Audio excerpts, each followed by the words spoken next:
அல்லாஹ் சுப்ஹானஹு வ தஆலா மாபெரும் பொருளுடையவன், மகத்தான போற்றுதலுக்கு சொந்தக்காரன். நம் அனைவரையும் அவனை படைத்தான், பரிபாலித்து வருகின்றான். இந்த மண் உலகில் எப்படி வாழ வேண்டும் என்பதற்கான தெளிவான வழிகாட்டுதலை தந்திருக்கின்றான். அல்லாஹ் சுப்ஹானஹு வ தஆலாவுடைய பேரருள், அவன் புறத்தில் ஏற்படுகின்ற கண்ணியம், கௌரவம் அண்ணல் நபிகளார் ஸல்லல்லாஹு அலைஹி வஸல்லம் அவர்கள் மீது என்றென்றும் நிலவட்டுமாக. அல்லாஹ்வின் நல்லடியார்களே, அருமை சகோதரர்களே, நம்ம ஒரு தர்பியா நிகழ்வுக்காக இங்கே ஒன்று சேர்ந்திருக்கின்றோம். ஒரு பயான் நிகழ்வு அல்ல, ஒரு தர்பியா நிகழ்வு. என்ன தர்பியா? உங்க எல்லாத்துக்கும் இஸ்லாமை பற்றி, ஷரியத்தை பற்றி கொஞ்சம் தெரியும். இந்த கொஞ்சம் அப்படிங்கிறது ஆளுக்கு ஆள் மாறுபடும். நம்ம எல்லாத்துக்கும் இஸ்லாமை பற்றியும் ஷரியத்தை பற்றியும் தெரியும், கொஞ்சமாவது தெரியும். உங்களுக்கு எந்த அளவு ஷரியத்தை பற்றி தெரியுமோ, இஸ்லாமை பற்றி தெரியுமோ, அந்த அளவுக்கு உங்க வாழ்க்கையில நடைமுறைப்படுத்துறீங்களா அப்படின்னு ஷரியா பத்தி கேட்குது. இப்போ எனக்கு எந்த அளவு இஸ்லாம் பற்றி தெரியுமோ அதுக்கும் என்னுடைய வாழ்க்கைக்கும், அன்றாட வாழ்க்கைக்கும் இடையில பெரிய ஒரு கேப் இருக்கு, ஒரு இடைவெளி. என்னுடைய அறிவு, என்னுடைய வாழ்க்கை, இந்த ரெண்டுமே பக்கத்தில் இல்லை, ஒரு இடைவெளி.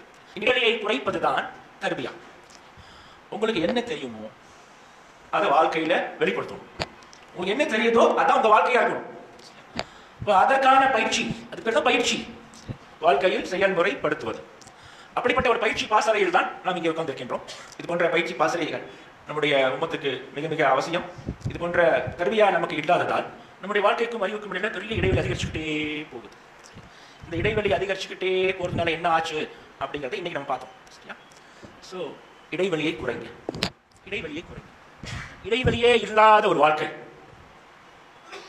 இடைவெளியே இல்லாத ஒரு வாழ்க்கை, அதுதான் அற்புதமான வாழ்க்கை, எடுத்துக்காட்டான வாழ்க்கை. என்னை பார், என்னை போல மாறு, இதுதான் தாவா. குர்ஆன் முன்வைக்கின்ற தாவா இதுதான். சரியா? என்னை போல் மாறு, என்னை பாரு, என்னை போல் மாறு, இதுதான் தாவா. இந்த தாவா பண்றதுக்கு இன்னைக்கு யாருக்குமே உலகத்துல தைரியம் இல்லை, துணிச்சல் இல்லை.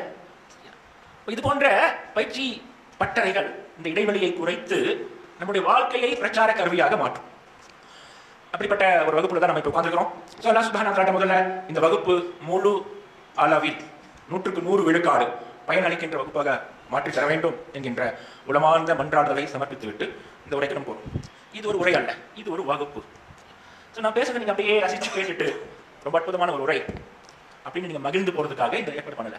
ஏதாவது ஒரு விஷயத்தை நீங்க கத்துக்கணும், ஏதாவது ஒரு விஷயத்தையாவது முடிந்த அளவுக்கு எந்த அளவுக்கு முடியுதோ அந்த விஷயத்தை கத்துக்கணும். அட்லீஸ்ட் ஒரு விஷயத்தையாவது கத்துக்கணும், கத்துட்டு தான் போகணும் இந்த வகுப்புல. ஸோ நீங்க நான் பேச அப்படி கேட்டு இருக்காதீங்க. நீங்க ஏதாவது சந்தேகம் தான் கேளுங்க, புள்ளின கை தூக்குங்க. சரியா? நம்ம உரை கேட்க வரல, உரை நிறைய வருங்க யூடியூப்ல, வாட்ஸ்அப்ல, டெய்லி வீடியோ பயன், ஆடியோ பயன் வந்து விழுந்துகிட்டே இருக்கு. அதில் நம்ம இப்போ இடைவெளியை குறைக்க வந்திருக்கிறோம். ஸோ அது என்ன ஏதுன்னு விளங்கிக்கணும், உள்ளத்துல போடணும், உள்ளத்துல பதிய வைக்கணும். ஆகினால நீங்க உங்களுக்கு புரியுதா அப்படின்னு பாருங்க. உங்களுக்கு தெரிஞ்ச விஷயங்களை தான் நான் சொல்றேன், ஆனா நம்மளுடைய வாழ்க்கையில மாற்றத்தை ஏற்படுத்தணும் அப்படிங்கிற நோக்கத்துல சொல்றேன். ஆகினால நீங்க கொஞ்சம் கவனமா கேட்கணும். புரியல, சரியா விளங்கல, நான் எந்த பாயிண்ட் ஆஃப் வியூல சொல்றேனோ அது உங்களுக்கு புரியப்படல புரிஞ்சுக்கிங்க. உங்களுக்கு புரிய வைக்கிறது என்னுடைய கடமை. ஓகே, உங்களுக்கு என்ன தெரியும்? இரையச்சம் என்னுடைய வகுப்பினுடைய தலைப்பு. அல்லாஹ் சுப்ஹானஹு வ தஆலா குர்ஆன்ல இந்த இரையச்சம், அச்சம், பயம் இதை உணர்த்துறதுக்கு நிறைய வார்த்தைகளை சொல்லிட்டே போறோம். பல வார்த்தைகள். ஒரு 2 வருஷத்துக்கு முன்னாடி நான் இதே டாபிக் எனக்கு கொடுத்துருந்தானா இந்த அளவுக்கு என்னால் விளக்கமாக பேச முடியுமான்னு தெரியல. ஒரு 2 வருஷத்துக்கு முன்னாடி அல்லாஹ்வுடைய சில நல்லடியார்கள் எனக்கு பரிச்சயமான கொஞ்சம் பேர் என்னை அணுகி ஒரு குர்ஆன் தர்ஜுமா பண்ணணும் அப்படின்னு சொன்னாங்க. ஒரு குர்ஆன் தர்ஜுமா பண்ணணும், நாங்கள் ரொம்ப நாளாக முண்டி அடிச்சுட்டு இருக்கோம் மொழிபெயர்ப்புக்காக வேண்டி. சரின்னு நம்ம அந்த பணி எடுத்துட்டோம். ஐயோ ஒரு பணி மலையை சுமக்கின்றவர். அப்போ குர்ஆனை படிக்க ஆரம்பிச்சோம், உண்மையிலே குர்ஆனை படிக்க ஆரம்பிச்சோம். சரியா? ஒவ்வொரு வார்த்தையும் குர்ஆன் என்னெல்லாம் சொல்லுது படிச்சுக்கிட்டே இருக்கிறோம், படிச்சுக்கிட்டே இருக்கிறோம். 2 வருஷமா குர்ஆனை படிச்சுக்கிட்டே இருக்கிறோம். என் கூட சேர்ந்து இன்னும் 2 பேர் படிக்க ஆரம்பிச்சாங்க, அவங்களும் படிச்சுக்கிட்டே இருக்காங்க. போன வாரம் கூட அந்த 2 பேர் ஒருத்தர் ஃபோன் பண்ணி ஒரு வசனத்தை குறிப்பிடுறார். ஒரே கருத்து, ஒரே பொருள், 2 இடத்துல வருது. 2 இடத்துலையும் அல்லாஹ் சுப்ஹானஹு வ தஆலா 2 வேறு சொற்களை பயன்படுத்துறோம். இப்போ இந்த சொல்லுக்கு என்ன அர்த்தம், அந்த சொல்லுக்கு என்ன அர்த்தம், நம்ம இரையச்சம் பார்க்கலாம். அல்லாஹ் சுப்ஹானஹு வ தஆலா குர்ஆன்ல ரஹபத் 4 வார்த்தைகளை பயன்படுத்தும். பதற்றம், பயங்கிற தமிழ் எப்படி சொல்றோம் பாருங்க. பதற்றம், பயம், அச்சம், பீதி, திகில், நடுக்கம், பதைப்பு. சரியா? 6 வார்த்தை நான் சொல்லிட்டேன். இதெல்லாம் பயத்தை தான் சொல்லுது. இந்த 6 வார்த்தைகளையும் குர்ஆனுடைய தமிழ் மொழிபெயர்ப்பு இருக்குதானா? இல்லை. எல்லா இடத்துலையும் பயப்படுகிறார்கள், பயந்தார்கள், பயம்னே வருது. இறை அச்சம் என்பது ஒரு தொகுதி, அது ஒரு உணர்வு. அந்த உணர்வு எப்படி இருக்கும், என்னவாலாம் இருக்கும், எப்படி எல்லாம் மாறுது, இதை பத்தி நான் சொல்ல போறேன். உங்களுக்கு என்ன தெரியும், அல்லாஹ்வின் தூதர் ஸல்லல்லாஹு அலைஹி வஸல்லம் ஒரு உதாரணத்தை சொல்றாங்க. ஒரு ஆள் இருந்தார், நம்ம வழக்கத்துக்கு கூட வாழ்றாள், பாவம் புண்ணியம் பார்க்காம சம்பாதிச்சு இஷ்டப்படி வாழ்ந்து அப்படியே அனுபவிச்சு வாழ்றார். சாகர காலத்துல பயம் வந்துருச்சு அவருக்கு, அல்லாஹ்வின் மீது பயம் வந்துருச்சு. அவருக்கு சொந்தக்காரங்க எல்லா பிள்ளைகள்லாம் கூப்பிட்டு, நான் செத்த பிறகு எரித்து விடுக என் பிணத்தை, கரித்து விடுக என் உடலை, கரைத்து விடுக அதை கடலில் அப்படின்ட்டு உயிரிழந்தார். அதே மாதிரி செத்து கொண்ட பிறகு அவருடைய உடம்பு ஃபுல்லாக எரிச்சு அந்த அஸ்தியை கொண்டு போய் கடல்ல, மலையில, காத்துல எல்லாம் தூவி விட்டுறாங்க. அல்லாவுக்கு பயந்து அல்லாஹ் சுப்ஹானஹு வ தஆலா அதெல்லாம் ஒன்று சேர்த்து அவர் உயிர் கொடுத்து கேட்கிறான், என்ன இப்படி பண்ண அப்படின்ட்டு. உன் மீதுள்ள பயத்தால் அல்லாஹ்வின் தூதர் ஸல்லல்லாஹு அலைஹி வஸல்லம் இரவெல்லாம் நின்று வணங்குவாங்க. நைட்டெல்லாம் நின்று வணங்குறதுனால அவருடைய காலெல்லாம் வீங்கிருச்சு. அப்படி நின்று அல்லாஹ்வின் தூதர் ஸல்லல்லாஹு அலைஹி வஸல்லம் அவர்கள் எப்படி இரவு நேரத்தில் வணங்குவாங்க? குர்ஆன் மினிமம் 3 பாகம் வணங்குவார்கள், அதிகபட்சம் 2 பாகம் வணங்குவார்கள் என்று குறிப்பிடுகின்றது. 3 ஸ்டேஜ் சொல்லு குர்ஆன். ஒன்னா இரவை 3 பாகங்களாக்கி அதுல 2 பாகம் வணங்குவாங்க, 1 பாகம் தூங்குவாங்க. அல்லது இரவை 2 பாகமாக்கி பாதி பாகத்துல வணங்குவாங்க. அல்லது இரவின் 3 பாகத்துல 1 பாகம் வணங்குவாங்க, 2 பாகம் தூங்குவாங்க. நம்ம இன்னைக்கு இரவு 6 மணிக்கு ஆரம்பிச்சிச்சு, 6 மணிக்கு மகரிப் தொழுகை. இந்த இரவு கணக்கு பண்ணணும். காலை 5 மணிக்கு சுபு பாங்க போகிறாங்க, 6 to 5 11 மணி நேரம். இந்த 11 மணி நேரத்தை 3ஆ பிரிங்க, கிட்டத்தட்ட 3.25 மணி நேரம். ஸோ மினிமம் 3.25 மணி நேரம் அல்லாஹ்வின் தூதர் ஸல்லல்லாஹு அலைஹி வஸல்லம் அவர்கள் தினசரி நின்று வணங்கியிருக்கிறார். சில சமயங்களில் 5 மணி நேரம், சில சமயங்களில் 7 மணி நேரம். இப்போ 7 மணி நேரம் ஒருத்தர் நின்று தொழுதானாக்க என்ன ஆகும் யோசிச்சுப்பாங்க. இப்போ காலெல்லாம் வீங்கி அல்லாஹ்வின் தூதரே நீங்க பாவமே பண்ண மாட்டீங்க, அப்படி ஏதாவது கொஞ்சம் சேக்கா உங்களை அறியாமல் ஏதாவது வார்த்தைகளை திட்டி பண்ணியிருந்தாவது அல்லாஹ் சுப்ஹானஹு வ தஆலா உங்களை மன்னிச்சிடும். அப்படி இருக்கும்போது நீங்க ஏன் இவ்வளோ சிரமப்பட்டு உங்களை வருத்திக்கிறீங்க என்று மனைவிமார்கள் சஹாபாக்கள் கேட்குறாங்க. அல்லாஹ்வின் தூதர் ஸல்லல்லாஹு அலைஹி வஸல்லம் சொல்றாங்க, நீண்ட பதில், அது ஒரு வார்த்தை வருது, இன்னி அக்ஷாகும் லஹு, உங்கள் அனைவரையும் விட அவனுக்கு நான் அதிகம் அஞ்சுகின்றேன், அவனுக்கு நான் அதிகம் பயப்படுகின்றேன். முதல்ல சொன்ன சம்பவத்திலேயும் ஒரு பயம் வருது, இரண்டாவது சொன்ன நிகழ்வுலையும் ஒரு பயம் வருது. அது என்ன பயம், இது என்ன பயம், ரெண்டும் கலைக்கும். அது என்ன பயம், இது என்ன பயம். இரையச்சம்னே என்னன்னு தெரியாம, இரையச்சம் வாழ்க்கையில எப்படி மாற்றத்தை ஏற்படுத்தும் அப்படின்னு நம்ம யோசிச்சோம்னாக்க ஒன்றும் புரிபடாது. இறை அச்சம் அப்படின்னா என்ன, ஒருத்தன் ஏன் பயப்படும், பயம்னா என்ன யோசிச்சு பாருங்க. பயம் என்ன, உங்களுக்கு பயம் எங்கெல்லாம் வருது, எதுக்காக பயப்படுறீங்க, யாரை பார்த்து பயப்படுறீங்க, எதை நினைச்சா உங்களுக்கு பயம் வருது, எதை பத்தி யோசிச்சு பார்த்தாலே பயம் வருது, எதை ஃபேஸ் பண்றது நீங்க பயப்படுறீங்க, எப்போ நீங்க பதற்றமா ஃபீல் பண்றீங்க, யாரை பார்த்தா உங்களுக்கு கை கால் நடுங்க ஆரம்பிக்குது. பயம் லட்சம். பொதுவாக நம்ம உலகத்துல பயம் நமக்கு எப்படி எல்லாம் வருது, பயம் நமக்கு இப்படி எல்லாம் வருது. நம்ம ஏன் பயப்படுறோம், நம்ம ஏன் பதற்றம் அடைகிறோம், ஒரு குற்றவாளி பயப்படுறோம், முதல் பயம் நமக்கு. தண்டனையை நினைத்து பயப்படுவது தான் பொதுவாக நம்ம எல்லாரும் இருக்கிறோம். தப்பு பண்ணா பயப்படுவான், தப்பு பண்ணவன் தான் பயப்படுவான். மடியில் கனம் இருந்தால் வழியில் பயம் இருக்கும். பயத்துக்கான பொதுவான உலக இலக்கணம். தப்பு பண்ணவன் பயப்படுவான். நம்ம எது பயப்படுவோம், தப்பு பண்ணவன் தானே பயப்படுவான். தண்டனைக்கு பயப்படுவான், மாட்டிக்கொள்வோம் பயப்படுவான். தக்குவான்னு பொதுவாக சொல்றோம் இல்லையா, எதுக்காக சொல்றோம், தனிமையில் இருக்கும் பொழுதும் அல்லாஹ்வை அஞ்சிக்கொள். இது பயத்துக்கான இன்னொரு புரிதல். இதை கொஞ்சம் விரிவா பாருங்க. தப்பு பண்றவன் யாருக்கு தெரியாம தப்பு பண்றான், தப்பு பண்றவன் யாருக்கும் தெரியாம தப்பு பண்றான். தான் பண்ணுகின்ற தப்பு யாருக்கும் தெரிஞ்சு விடக்கூடாது. ஏன் தெரிஞ்சுட்டாக்க ஆபத்து, மாட்டிக்குவோம், மாட்டிக்கிட்டு அடி விடுவோம், செம மாத்து விடுவோம், தண்டனைக்கு ஆளாகும். தவறு செய்பவர்கள் யாருக்கும் தெரியாம தனிமையில போய் தப்பு பண்றாங்க. தனிமைங்கிறதே ஒண்ணு இல்லை, அல்லாஹ் நம்ம பார்த்துட்டே இருக்கிறான், அல்லாஹ் நம்மளை கண்காணிக்கிறான், அல்லாஹ்ட்ட தப்பிக்க முடியாது. தனிமையில் இருக்கும் பொழுதும் பயந்துக்கோ, தனிமையில் இருக்கும் பொழுதும் தப்பு பண்ணாதே. பயம்னாலே ஆட்டோமேட்டிக்கா நமக்கு தப்பு ஒண்ணு கூட வந்துருது. நம்ம தப்பு செய்யறோம், தப்பு செய்யக்கூடாது, அல்லாஹ் பார்த்துட்டே இருக்கிறான், அல்லாஹ் பார்த்துட்டே இருப்பான், அல்லாஹ் தண்டிப்பான், அல்லாஹ் கோபக்காரன், அல்லாஹ் பயங்கரமா விசாரிப்பான், அல்லாஹ்வுடைய பிடி அப்படி கொடூரமா இருக்கும், நமக்கு தப்பவே முடியாது. தப்பு பண்ணாதீங்க. பயம் அச்சம் அப்படின்னாலே கூடவே தப்பு வந்துருது, தப்பு பண்ணாதீங்க. குற்றவாளி பயப்படுவான், தண்டனை எண்ணி பயப்படுவான், மாட்டிக்கொள்வான் என்கின்ற பயம் உள்ளது. யாருக்கும் தெரியாம தப்பு பண்ணுவான், மறைஞ்சு மறைஞ்சு பண்ணுவான், ஒளிஞ்சு ஒளிஞ்சு பண்ணுவான். ஓகே, மறுபடியும் பாருங்க. குற்றம், குற்றம் என்ன, ஒரு விஷயத்தை விளங்கிக்கணும் அப்படின்னாக்கா அப்படியே மெதுவாக பார்க்கணும். பயம்னா குற்றம் வந்துருச்சு. குற்றம் என்ன, குற்றம் என்ன? தவறு, பாவம் சொல்றோம். குற்றம் என்னது? செய்யக்கூடாத காரியத்தை செஞ்சா அது குற்றம். கூடாத செயல்களில் ஈடுபடுவது குற்றம். போய் பேசுறான், புறம் பேசுறான், தண்ணி அடிக்கிறான், தம் அடிக்கிறான், பிறன் மனையை பார்க்கிறான், கள்ள உறவு கொள்கின்றான், கூடா நட்பு, போதைப் பொருள், களவு, கொள்ளை, வழிப்பறி, இது எல்லாம் நம்ம குற்றம் சொல்றோம். தடை செய்யப்பட்ட, ஷரியத்திலும் சமூகத்திலும் தடை செய்யப்பட்ட காரியங்களை செய்வது குற்றம். நம்ம யாராவது போய் நீங்க இஸ்திக்ஃபார் பண்ணுங்க, பாவம் மன்னிப்பு தேடிக்கங்க அப்படின்னு சொன்னா, நான் பாவம் பண்ணிக்கணும் அப்படின்னு கேட்கிறேன். நான் பாவம் பண்ணிட்டு இருக்கிறேன், நான் இஸ்திக்ஃபார் பண்ணணும், நான் எதுக்கு பாவம் மன்னிப்பு கேட்கணும்? நான் என்ன குற்றம் பண்ணேன்? யாராவது கொள்ளையடிச்சனா, அபகரிச்சனா, யாரையாவது ஏமாத்தி ஆட்டை போட்டனா, யாருடைய பொருளையாவது சாப்பிட்டா, நான் எதுக்கு பண்ணணும்? நான் எதுக்கு இஸ்திக்ஃபார் பண்ணணும்? இப்போ குற்றம் அப்படின்னாலே நம்ம மனசுல கூடாத செயல்களை செய்வது என்று பதிஞ்சு போயிருக்கு. உலகம் அதுதான் சொல்லுது. எல்லாமே உலகம் என்ன சொல்லுதோ அதை தான் நம்ம நம்புறோம். ஷரியா என்ன சொல்லுது பார்க்கறது இல்லை. 4 விஷயங்களை குற்றம் என்று ஷரியா சொல்லுது. 4 விஷயங்களை குற்றம் என்று ஷரியா சொல்லுது. முதல் விஷயம் இறைவன் சொன்னதை செய்யாமல் இருப்பது குற்றம்.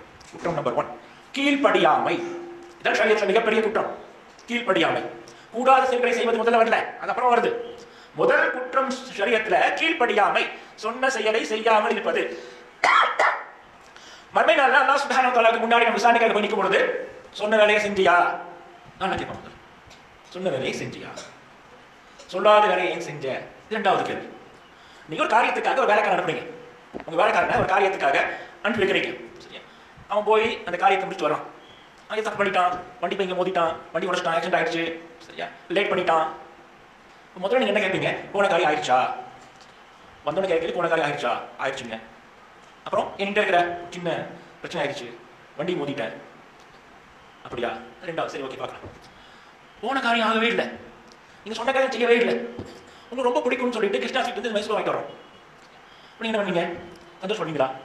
போன காரியம் ஆயிடுச்சான்னு முதல்ல கேட்பீங்க. அப்புறம் தான் மற்ற எல்லாமே சொன்னதை செய்தாயா? இது முதல் கேள்வி. சொன்னதை செய்யல குற்றம்.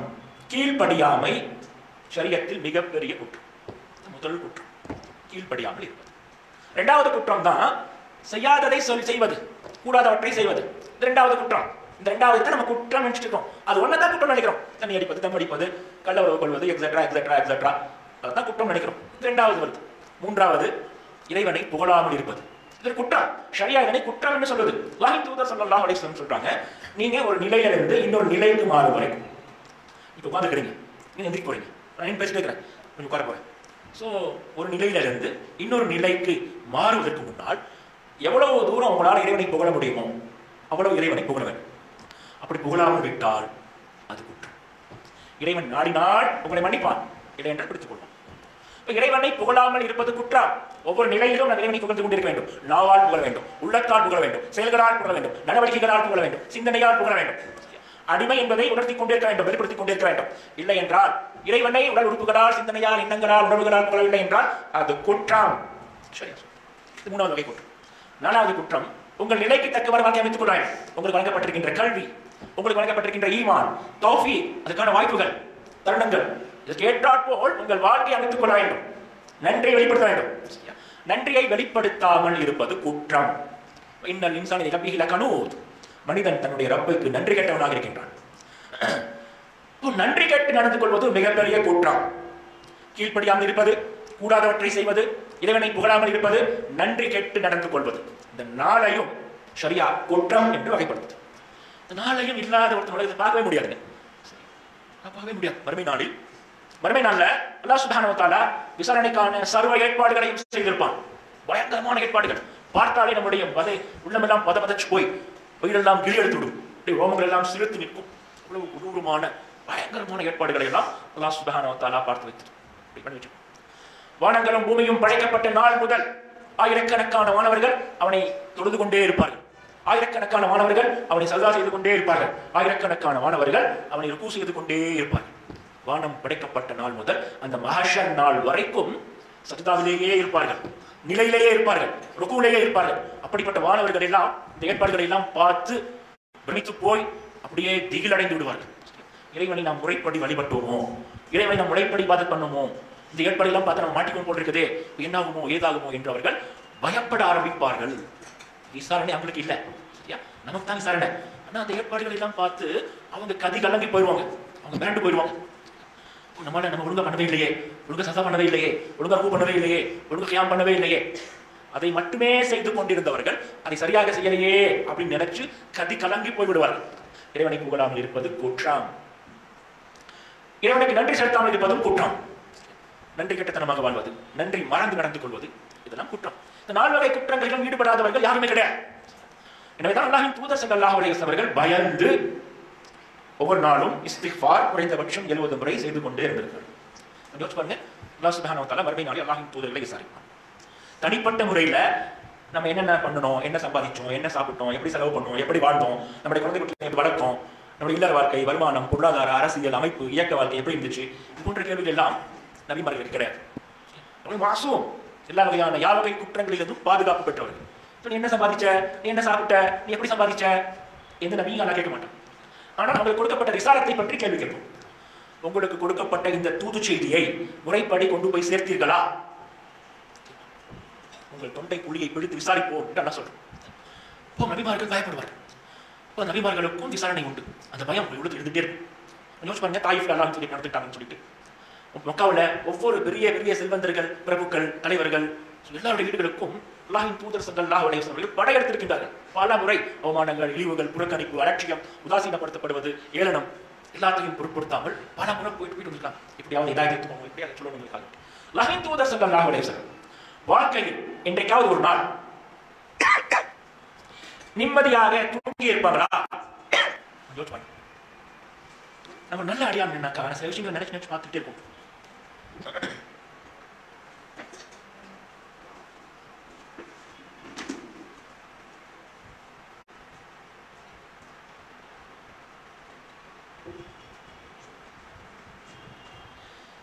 சில விஷயங்களை நம்ம மறக்கவே கூடாது, நினைச்சு நினைச்சு பார்த்துக்கிட்டே இருக்கணும். ஒவ்வொரு நாளும் தூங்க போகும் பொழுது அல்லாஹ்வின் தூதர் ஸல்லல்லாஹு அலைஹி வஸல்லம் என்றைக்காவது நிம்மதியாக தூங்கி இருப்பாங்களா? அல்லாஹ்வின் தூதர் ஸல்லல்லாஹு அலைஹி வஸல்லம் அவர்கள் வாழ்நாளில் ஒரே ஒரு நாள்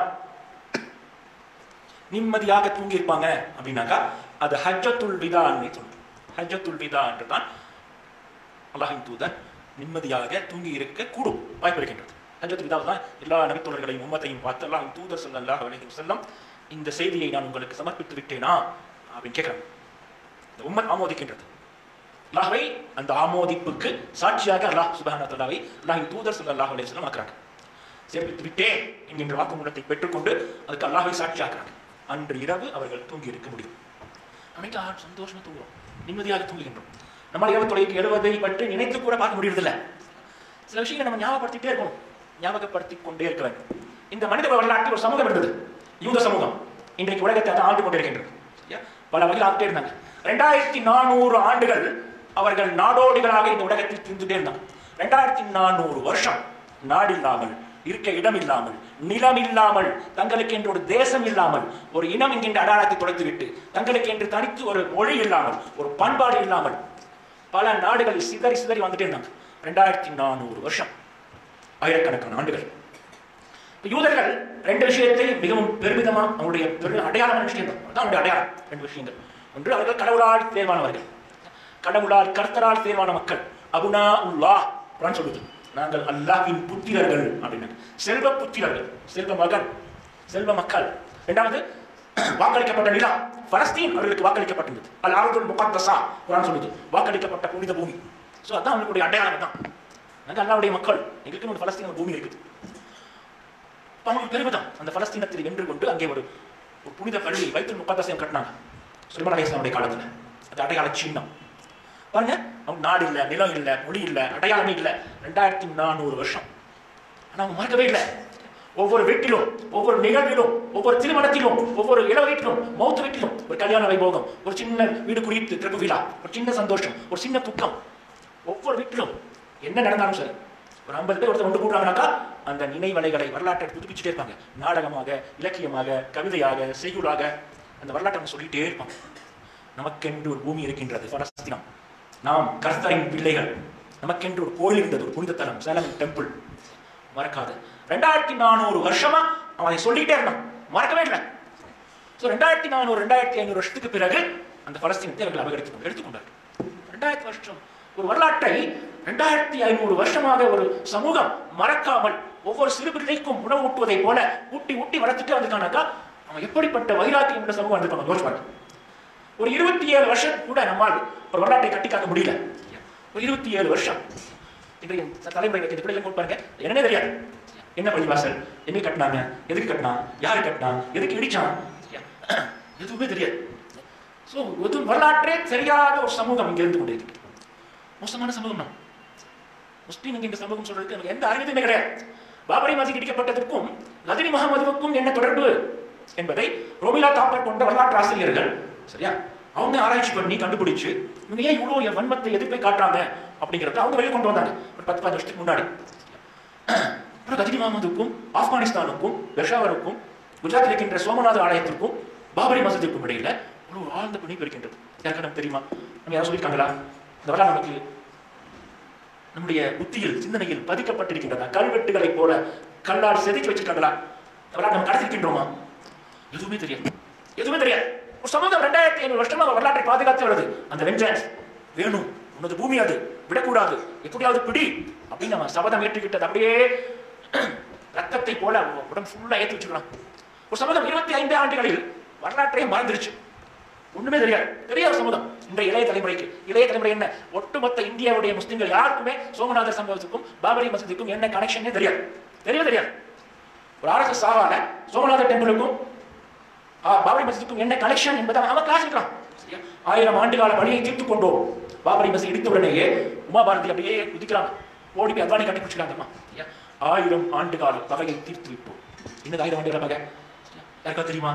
இந்த உமத்து தெரியுமா? உலமாக்களுக்கு தெரியுமா? உனக்கு சொன்னாங்களா? இல்லை. வரலாறு முக்கியம். நம்ம சொல்லிட்டே இருக்கோம், என்ன வரலாறு? எதுவுமே தெரியாம எனக்கு வரலாறு சொல்லு. கண்ணுக்கு முன்னாடி கிறிஸ்துவனை மாத்திரம் பார்த்து சும்மா உட்காந்துக்கிறோம், ஒன்றும் பண்றதே இல்லை. நமக்கு அல்லாஹ்வின் தூதரை ஞாபகம் பண்ணிப்போம். டாபிக் வரும். அல்லாஹ்வின் தூதரை ஒவ்வொரு இரவும் நினைத்துக் கொள்ளுங்கள். அல்லாஹ்வின் தூதர் என்றைக்காவது தூங்கியிருப்பாங்களா? என்றைக்காவது தூங்கியிருப்பாங்களா நிம்மதியா? இல்லை. ஸோ அல்லாஹ்வின் தூதரை தூங்க விடாமல் தடுத்தது எது? அல்லாஹ்வின் தூதரை ஏன் தூங்கவே இல்லை? சிந்திங்க, ஏன் அல்லாஹ் தூங்கவே இல்லை? நம்ம ரபியுல் அவல் மாசத்துல இருக்கிறோம். அல்லாஹ்வின் தூதரை பற்றி வந்துருச்சு. ஒரு எக்ஸ்ட்ரா கேள்வி கேட்கிறேன். அல்லாஹ்வின் தூதர் மீதான நம்முடைய பாசம், நம்முடைய அன்பு, நம்முடைய மஹாபத் எந்த அளவு இருக்கு யோசிச்சு பார்த்துருக்கீங்களா? அல்லாஹ்வின் தூதருக்காக நம்ம என்னைக்காவது துஆ பண்ணிருக்கோம்? அல்லாஹ்வின் தூதருக்காக ஸலவாத் ஓதுவது அல்லாமல் அல்லாஹும்ம ஸல்லி அலா ஸய்யிதினா முஹம்மதின் வ அலா ஆலி முஹம்மதின் ஸலவாத் ஓதுறோம். ஸலவாத் அல்லாமல் அல்லாஹ்வின் தூதருக்காக நம்ம என்னைக்காவது துஆ பண்ணிருக்கோம்?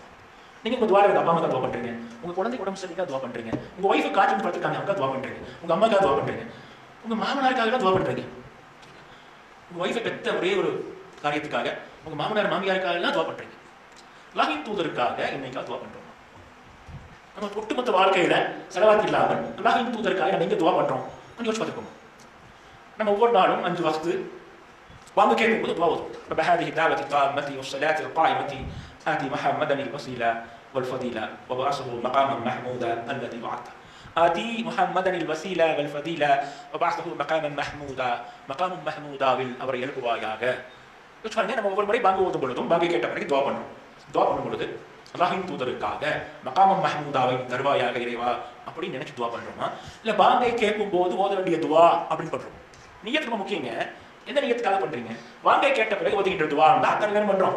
அல்லாஹ்வின் தூதருக்காக ஒரு வார்த்தை வருது அப்படிங்கிற கவனம் நமக்கு இருக்கிறதே இல்லை. சரி, என்னைக்காவது ஒரு நாள் அந்த கவனம் உங்களுக்கு இருந்தால் இன்றைக்காவது ஒரு நாள் ஒரு பொழுது இந்த துஆவை வாங்கை கேட்கும் போது அல்லாமல் நீங்கள் கையேந்தி துஆ செய்யும் பொழுது அல்லாஹ்ட்ட கேட்டுக்கீங்களா? என்னடிவா ஒரு இரவு நேர தொழுகையில, ஒரு இஃப்தார் பண்ணும் பொழுது, ஒரு சஹர் நேரத்தில் இன்னைக்காவது ஒரு நஃபில் நேரத்தை தொட்டு நீங்க ஏதாவது அல்லாஹ்ட்ட மன்றாடி கேட்கும் பொழுது, என் இறைவா எங்கள் நபிகள் நாயகம் ஸல்லல்லாஹு அலைஹி வஸல்லம் உங்களுக்கு மகாமும் மஹ்மூதாவை தரு இன்னைக்கு துஆ கேட்டுக்கோங்க. நன்றி கெட்ட சமூகம். உலகத்தில் நினைச்சு பார்க்கறதே கிடையாது. ஏதோ ஒரு வரலாற்று ஒரு மாந்தர் வாழ்ந்து போயிட்டார், அவ்வளவுதான். நமக்கு இஸ்லாத்தை கொண்டு வந்து சேர்வது அவர் மீது கட்டளை, அவருடைய கடமை. போயிட்டு ஒரு நன்றி உணர்ச்சி உலகத்தில் இல்லை, யார்ட்டும் இல்லைங்க. அது நிறைய பேர் கேட்டேன், அல்லாஹ்வின் தூதருக்காக நீங்க துஆ பண்ணிருக்கீங்களா? உங்க அப்பா அம்மா பண்ற மாதிரி நீங்க துஆ பண்ணிருக்கீங்களா? ஒரு ஆள் கூட இன்னைக்கு வரைக்கும் ஆமா நான் பண்ணியிருக்கேன் சொல்லவே மாட்டேங்கிறாங்க. நான் அதை பத்தி சிந்தனை நம்ம வரதே இல்லை. அல்லாஹ்வின் தூதரை நம்ம நினைச்சா பார்க்கறது இல்லை. எப்படி யோசிச்சு பார்ப்போம், சிந்திச்சு பார்ப்போம். அல்லாஹ்வின் தூதர் ஸல்லல்லாஹு அலைஹி வஸல்லம் 70 முறை எதற்காக இஸ்திக்ஃபார் செய்திருக்க வேண்டும். அல்லாஹ்வின் தூதர் ஸல்லல்லாஹு அலைஹி வஸல்லம் நான் அல்லாஹ்வுக்கு அதிகம் அஞ்சுகின்றேன் ஏன் சொல்றோம்? கொஞ்சம் யோசிச்சு ஒரு தப்பு பண்றவன் பயப்படுறான். அது பயம் இல்லை, மாட்டிக்குவோமோ சிக்கிக்குவோமோ என்னாகுமோ ஏதாகுமோ என்கின்ற பதட்டம். ஹவுஃப் என்கின்ற வார்த்தைக்கு அரபியில் பதட்டம் என்று பொருள். பதட்டம் என்ன ஆகும்னு தெரியாது, என்ன ஆகும்னு தெரியாது. மாட்டிக்க என்ன ஆகும், மாட்டான் தப்பிச்சிருவோமோ, மாட்டிடுவோமோ, மாட்டான மன்னிச்சிருவானா, தண்டிப்பானா, இப்படி தண்டிப்பான், என்ன ஆகும், எது பத்தியுமே தெரியாத கலக்கம். இதெல்லாம் கலக்குது, என்ன ஆகும்னு தெரியாது. என்ன ஆகும்னே தெரியல, வயிறுலாம் அப்படியே கலக்குது, ஒரு இனம் புரியாத கலக்கம். அப்படியே நீங்க கதி கலங்கி போறீங்க. தப்பு பண்றோம், அப்படியே கலங்கி போறோம். கடன் பட்டார் நெஞ்சம் போல் ராமாயணத்தை வருது, ராவணனை பத்தி சொல்லி கொடுத்து. ஸோ கடன் பண்றவன் அப்படி கலங்குவான், என்ன ஆகுமோ தெரியல, சாக்கு பக்கம் சொல்றோம், அவன் ஏத்துக்குவானா ஏத்துக்க மாட்டானா, மன்னிச்சிருவானா, டைம் தருவானா, அவகாசம் தருவானா. ஸோ எது நடக்கும்னே தெரியாத ஒரு பயம், அதுக்கு பதட்டம். பதட்டிட்டு இருக்கான். ஸோ தண்டனைக்குரிய குற்றங்களை செய்யவர்கள் இப்படி பதறி போறாங்க, பதட்டத்திலேயே இருக்காங்க. அதுக்கு குர்ஆன் பயன்படுத்துகின்ற வார்த்தை ஹவுஃப். ஹவுஃப் தண்டனையை நினைச்சு பயன்படுறது, அல்லாட்ட மாட்டிக்குவோமோ அப்படின்னு பதட்டம் அடைவது, என்னாகுமோ ஏதாகுமோ என்று ஒண்ணுமே தெரியாம கதி கலங்கி போய் நிற்கிறது, நெஞ்சம் கலங்குவது, அது ஹவுஃப். அல்லாஹ்வின் தூதர் ஸல்லல்லாஹு அலைஹி வஸல்லம் சொல்கின்ற பட்ட பயம் ஹஷியத். அல்லாஹ்வை பற்றி நன்கு தெரியும், நான் பயப்படுறான். யாரை பத்தி நல்லா தெரியுமோ, எந்த அளவுக்கு நீங்க அவனை பத்தி நல்லா தெரிஞ்சுக்கிறீங்களோ அந்த அளவுக்கு பயப்படுறீங்க. சித்திக் சார் இருக்காங்க, சித்திக் சாருக்கு போய் பேசினாலே பிடிக்காது. எவனாவது போய் பேசினாக்க அவனை லெஃப்ட் அண்ட் ரைட் வாங்கிவார், தூக்கி ரகி வச்சுக்குவார். அவர் என்ன அவசியம் முடியாது. சித்திக் சாஹிப் எனக்கு நல்லா தெரியும், உங்களுக்கு அவனுக்கு ரொம்ப தெரியாது. இப்போ நீங்க சித்திக் சாஹிப் வந்து உங்களுக்கு போய் பேசுவீங்க, அவன் ஏதாவது பிடிச்சிட்டானுங்க, நீங்க ஏதாவது பண்ணிக்கலாம், பேஸ் பண்ணிக்கலாம் அப்படின்னு நீங்க ஒரு ஒரு கூட்டம் போக்கல முரட்டு துணிச்சு வந்துப்பீங்க, அசட்டு தைரியம். ஆனால் அவரை போய் நல்லா தெரியும். ஸோ போய் பேசுனா அவனால ஜீனிச்சுக்க முடியாது, சகிச்சுக்க முடியாது. ஸோ அவருக்கு முன்னால் வார்த்தை மாற்றி போடுறதுக்கு போய் பேசுறதுக்கு நான் ரொம்ப யோசிப்பேன். முடிஞ்சது அந்த காய் செய்யவே மாட்டேன். அதை மீறி ஏதாவது அப்படி செய்ய வேண்டிய நல்லா இருந்துச்சுனாக்கா அப்படியே நான் அப்படியே கூடி குடி போயிடுவேன். இவன் நல்லா தெரிஞ்சிருந்தும் ஒரு தப்பு பண்றோமே, இப்போ நல்லா தெரிஞ்சிருந்தும் ஒரு காரியத்தை பண்றீங்க, அவருடைய பண்புகளை, அவருடைய பிஹேவியரை, நடத்தைய எல்லாம் புரிஞ்சுக்கிட்டதுனால அவர் பார்த்தாலே ஒரு அபாயம் வருது, மதிப்பச்சம், ஒரு அச்சம். அவர் மேல மதிப்பு அதிகரிக்க அதிகரிக்க அச்சம் அதிகரிச்சுக்கிட்டே இருக்கும். இதுதான் ஹஷியத்.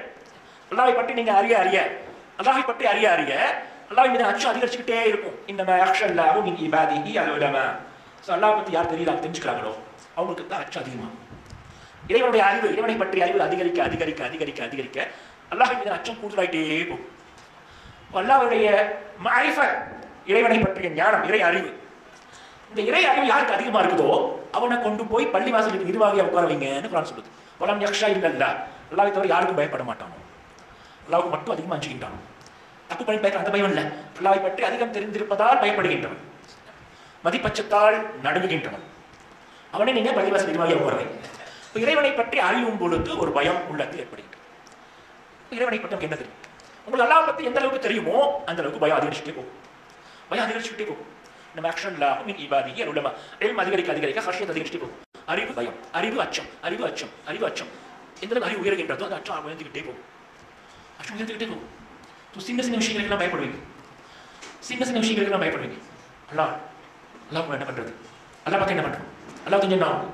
ஸோ நீங்க அல்லாஹ் ஃபீல் பண்றீங்க, இறைவன் கேட்கின்றான், இறைவன் பார்க்கின்றான், இறைவன் கண்காணிக்கின்றான், இறைவன் அழுத்தம் திருத்தமாக பார்க்கின்றான், அல்லாஹ் இறைவன் உற்று நோக்குகின்றான், இறைவன் பிடித்துக் கொள்வான், இறைவன் தண்டிக்கக்கூடியவன், இறைவனுக்கு இது பிடிக்காது. ஸோ இறைவனை பற்றி உங்களுக்கு எவ்வளவுலாம் தெரியுமோ, இறைவன் மன்னிக்கக்கூடியவன், தவறுகளை மறைக்கக்கூடியவன், மிக பெரும் மன்னிப்பாளன், கருணை காட்டக்கூடியவன், இரக்கம் நிரம்பியவன், பரிவு செலுத்துபவன், கரிசனம் காட்டுகின்றவன், அடைக்கலம் தருபவன், பாதுகாப்பு தருபவன், கை கொடுப்பவன், காப்பாளன், கூட இருப்பவன், துணையாளன், ஒத்துழைப்பு தருபவன். ஸோ இறைவனை பற்றி நீங்க எந்த அளவுக்கு, அல்லாஹ் தான் காப்பான், அல்லாஹ் உதவி செய்வான், அல்லாஹ் உங்களை கைவிட மாட்டான், அல்லாஹ் உங்களுக்கு உங்களுடைய ஒவ்வொரு குரலையும் கேட்டுட்டே இருப்பான், இதெல்லாம் உங்களுக்கு தெரியும். இதெல்லாம் தெரிஞ்சுக்கிட்டு ஒரு சின்ன விஷயத்துக்காக எனக்கு கையேந்துறீங்க, கையேந்துவது ஒரு கோரிக்கை கேட்குறீங்க, உங்க உள்ளத்தில் பயமா இருக்கும், ஆனால் அது கேவலமா இல்லை, அதான் பண்ணுங்க. இது ஒரு பயம், ஒரு உதவி கேட்க நாட்டு போய் இந்த உதவி கேட்பதற்கு உங்கள் ஆன்மா முன்வராது, பயமா இருக்கும். அல்லாஹ் சுப்ஹானஹு அவ்வளோ பெரிய ஒரு ஆட்சன், ஒரு வல்லமை, நம்ம நம்புறோம். அவன் எங்கிருந்தாலும் கை கொடுப்பான், எப்படிப்பட்ட இக்கட்டையும் காப்பாற்றிடுவான், எப்படிப்பட்ட முடிச்சு அவிழ்த்து விடுவான், எல்லா சிக்கல்களையும் தீர்த்து விடுவான், நமக்கு தெரியும், நம்ம நம்புறோம். ஆனால் ஒரு சின்ன பிரச்சனை கொண்டு போய் கேட்கிறோமே, இது ஒரு பயம், உள்ள அப்படியே தயங்கும். என்ன நினைக்கிறார், உங்களை பார்க்க பயம் நிற்கிறாங்க, அங்கடிக்க வராம தயங்கி தயங்கி வரும். பயக்கம் தயக்கமாக வெளிப்படுது. இந்த பயம் தயக்கமாக வெளிப்படுகின்றது. தயங்கி தயங்கி வரான், மெதுவா பேசுறான். என்ன காரணம்? உங்கள் மீது உள்ளத்தில் இருக்கின்ற பயம், தயக்கம் வெளிப்படுது. இறைவனைப்படி நல்லா விளங்கிட்டீங்க. ஒரு சின்ன உதவியை போய் அடுத்த நாள் கேட்க கூட உள்ள முன்வர மாட்டேங்குது. இப்படி தயங்குது, இப்படி தயங்குது. அபூபக்கர் சித்திக் எல்லாம் அவர் பேரு சித்திக். அப்படியே உள்ள வாங்கிட்டு அடிமான அப்படியே ஹோல்சேலா கொள்முதல் பண்ணிட்டாரு. அவரை பார்த்து அல்லாஹ்வின் தூதர் ஸல்லல்லாஹு அலைஹி வஸல்லம் சொல்றாங்க, உங்களுடைய ஒட்டகத்தின் மூக்கணாங் கயிறு கீழே விழுந்துட்டாலும் அதை எடுத்துக்கொண்டு இன்னொரு ஆட்ட போய் கேட்காது. கேட்காது. ஏன்னா ஒவ்வொரு துறையிலும் போய் இய்யாக நஸ்தஈன் சொல்றேன். உன்னிடமே அந்த உன்னை பற்றி முன்னால போடுறீங்க. உன்கிட்ட தான் நாங்கள் கையேந்துவோம், உன்கிட்ட தான் நாங்கள் யாசிப்போம். ஸோ ஒவ்வொரு தொழிலையும் இய்யாக நஸ்தஈன் சொல்லிட்டு ஒரு ஒட்டக கயிறு கீழே விழுந்துக்க வேண்டி தனி எடுத்து கொடுங்க, கேட்காதீங்க என்று அபூபக்கர் சித்திக் ரலியல்லாஹு பார்த்து அல்லாஹ் சொல்றாங்க. கேட்கவே இல்லை. அல்லாஹ்வின் தூதருக்கு ஒரு சொந்தக்காரர் தந்தார். அன்னை ஹதீஜா ரலியல்லாஹு அன்ஹாவுடைய அத்தை பையன். அவர் பேர் ஹக்கீம் இப்னு ஹிஸாம். ஒரு மிகப்பெரிய ஒரு பர்சனாலிட்டி அவர். சரியா? சஹாபாக்களுடைய ஒரு தனி ஐடென்டிஃபிகேஷன் இருக்கும். ஹக்கீம் இப்னு ஹிஸாம் அற்புதமான மனிதர். ஒருமுறை அல்லாஹ்வின் தூதர் ஸல்லல்லாஹு அலைஹி வஸல்லம் கிட்ட வந்து ஒரு போர் செலுத்தி கேட்கிறார், அல்லாஹ்வின் தூதர் எங்களுக்கு கொடுங்க. அவர் பெரிய பணக்காரர், தேவையில்லை அவருக்கு. ஒரு போர் செல்வத்தை ஒரு பங்கு வேணுமே கேட்கிறார். அளந்து கொடுக்குறாங்க. கொடுத்துட்டு இது போல் இனிமேல் யாரிடமும் எதையும் கேட்காது. இது போல் இனிமேல் யாரிடமும் எதையும் கேட்காது.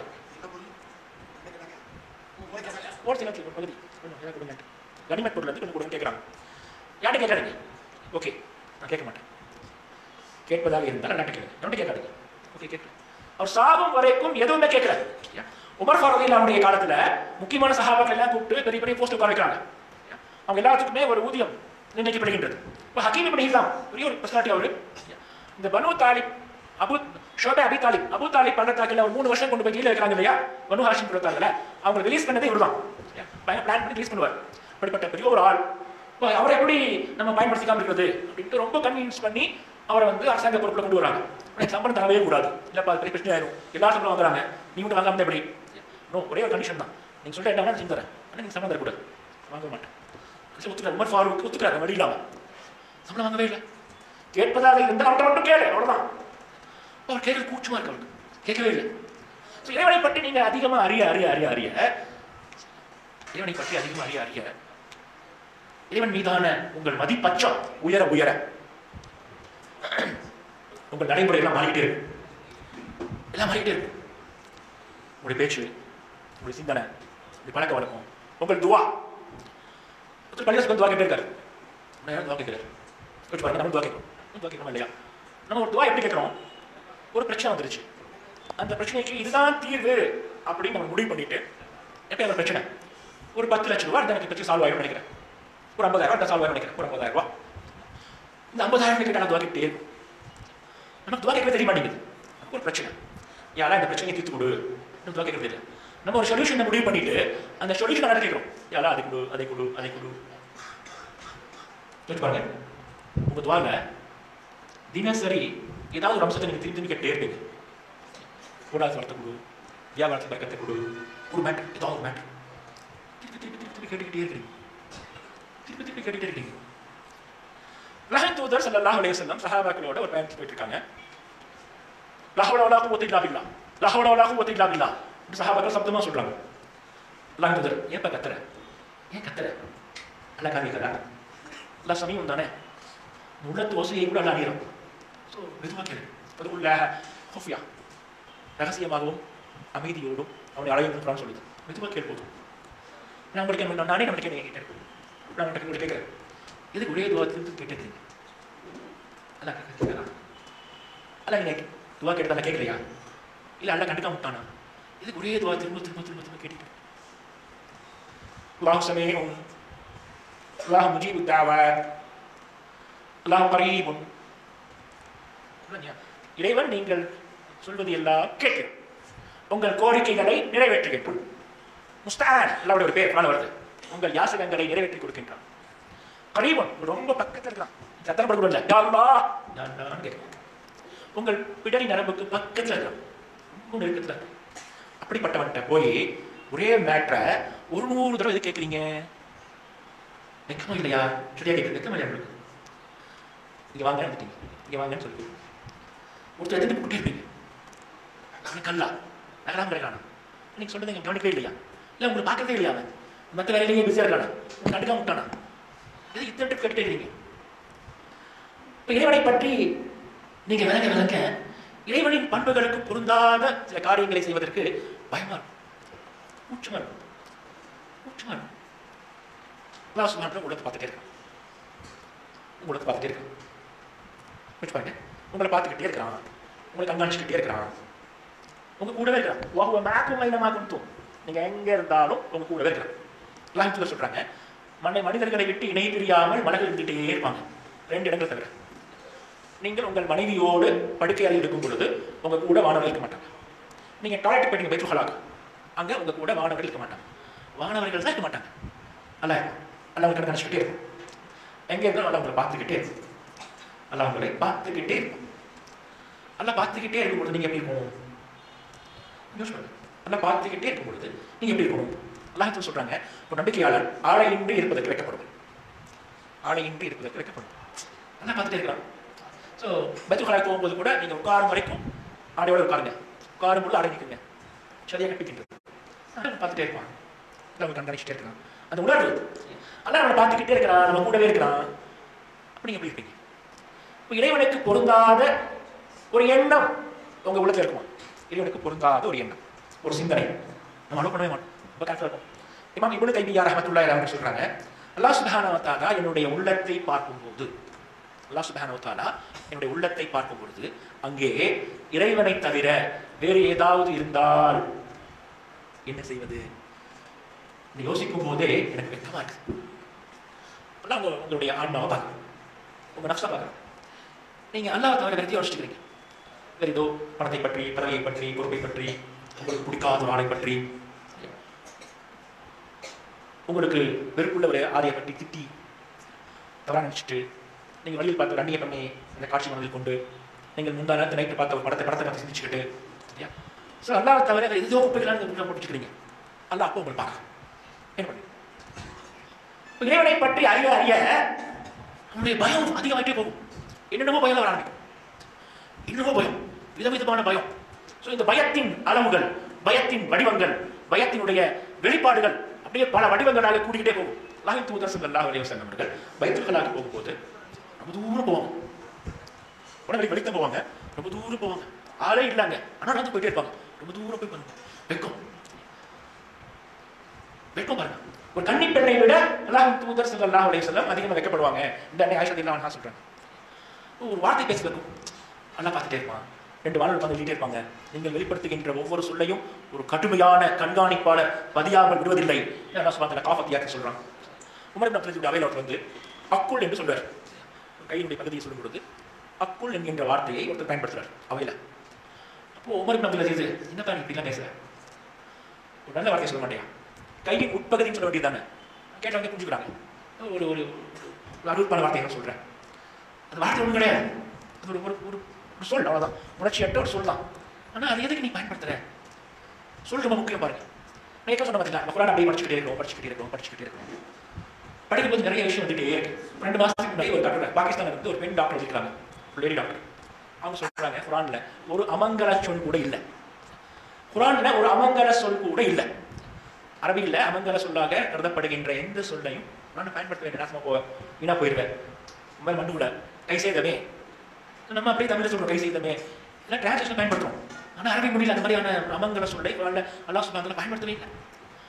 இப்போ இறைவன் ஒரு அமங்கல சொல்ல கூட பயன்படுத்தல அப்படின்னு தெரிஞ்சுச்சுனாக்கா, நீங்க உங்க வாழ்க்கையில ஒரு அமங்கல சொல்ல பயன்படுத்த யோசிப்பீங்க. திட்ட மாட்டீங்க, யாரும் திட்ட மாட்டீங்க. வெளிக்கொண்டு பாருங்க. மோனா மௌதூதி ரஹ்மத்துல்லாஹி அலைஹி, அவங்களுடைய கடைசி பெண் உமைரா மௌதூதி, அவங்க இப்போ சவுதி அரேபியாவில் டாக்டர் இருக்காங்க. அவங்க ஒரு புக் எழுதிருக்காங்க, அந்த புக் தமிழோட இருக்குது, வேரை வாசிக்கும் விருதுகள், படிச்சு பாருங்க, ரொம்ப சூப்பரா இருக்கு.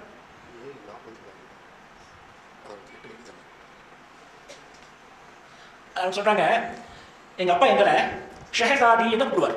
ஷெஹசாதினா இளவரசி, பேசி கொடுக்க இளவரசிக்கு வா கூடுவார். இளவரசி என்றுதான் எங்களை அழைப்பார் எப்பவுமே. சில சமயங்களில் மகளே இங்க வா அப்படின்னு கூடுவார், பேட்டி அப்படின்பார் சில சமயங்கள்.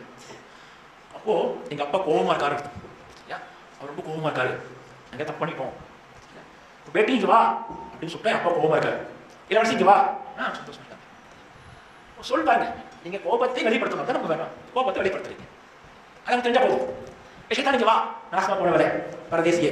சரியா? நம்ம வீட்டுக்கு வந்து ஒரு மகண்டா கூட போனீங்க வச்சுக்கோங்க, காலங்காத்தால ஸ்கூல் ரெடியாக நேரத்தில் குழந்தைங்க ஸ்கூல் ரெடியாக மாட்டாங்க, லேட் ஆகிட்டு இருப்பாங்க. ஒரே வசம் சொல்லா வந்துட்டு துசா கெட்ட கெட்ட வார்த்தைகளை சொல்லி குழந்தைங்களை கொஞ்சம் விளையாடுறாங்க. சரியா? நம்ம வாயில அடுத்த சொன்னா நீங்க அறுவாள் கிட்ட போயிருவீங்க. ஒரு மோசமான கெட்ட வார்த்தையை சொல்லி குழந்தை கொஞ்சுறாங்க. நம்ம மகளாக்கள் தான் 5 வருஷத்துல கூடியவங்க தான். ஸோ கோபத்தை எப்படி வெளிப்படுத்தும்? ஒரு மோசமான வார்த்தையை பயன்படுத்தக்கூடாது. அல்லாஹ் சுப்ஹானஹு வ தஆலா ஒரு மோசமான வார்த்தையை கூட பயன்படுத்தும். ஒரு காதல் கதை, ஆணும் பெண்ணும் சேர்ந்த ஒரு கதையை பற்றி ஒரு கதையை அல்லாஹ் சொல்றான். அதை அழகான கதைன்னு சொல்றான். ஹஸனுல் கஸஸ், அழகான கதை. ஒரு எழுத்தாளர்கிட்ட நீங்க ஒரு ஆணும் பெண்ணும் சேர்ந்த கதை எழுதுங்க, அப்படியே உருகி எழுதுவார். ஸோ ஆணும் பெண்ணும் அந்த கதையில கூட ஒரு அந்த காதலிச்சையை, காமத்தை வெளிப்படுத்துகின்ற ஒரு வார்த்தை தான் பார்க்க முடியாது. யூசுப் அலைஹிஸ்ஸலாமுடைய வரலாற்றில் ஒரு வார்த்தை, ஒரு சொல்ல கூட நம்ம பார்க்க முடியாது. அல்லாஹ் சுப்ஹானஹு வ தஆலா அந்த வார்த்தையை பயன்படுத்தவே இல்லை. அல்லாஹ் சொல்றாங்க, அப்படியே ரிஃப்ளெக்ஷன். இறைவன் எப்படி இருக்கானோ, இறைவனை புரிந்து கொண்ட மூமின் அப்படி இருக்கிறான்.